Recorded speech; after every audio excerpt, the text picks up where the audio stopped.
ये marble रगड़ाई machine लोया body जो कि 3 हार्स पावर की मोटर के साथ 100% कापर वाइंडिंग के साथ ये मशीन तैयार करता है। इसके ऊपर तार दी गई है 40 फुट और उसके बाद इसके ऊपर लाइट वाला मीटर लगाया गया है। जैसा कि स्क्रीन के ऊपर दिखा रहे हैं वोल्टेज वगैरह बताता है सारे मुकम्मल। दूसरे नंबर पे ये हमारे पास क्रिस्टल लाटो है, इसकी लाइट चलती है और उसके बाद इसके पीछे तार दी गई है 40 foot full heavy duty full copper winding के साथ और 3 horse power motor 100% copper winding bearing जापानी और उसके बाद अप डाउन वाला सिस्टम इसके साथ है।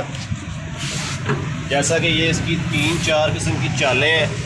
मशीन को अगर आपने अप डाउन करना है तो मशीन को अच्छे तरीके से कर सकते हैं। दूसरे नंबर पे इस पे क्रिस्टल नीचे शीट दी गई है और उसके बाद ये काबला जो है उसके नीचे भी रबड़ की शीट दी गई है ताकि मोटर में किसी किस्म का अर्थ वगैरह या करंट वगैरह बॉडी में ना आए।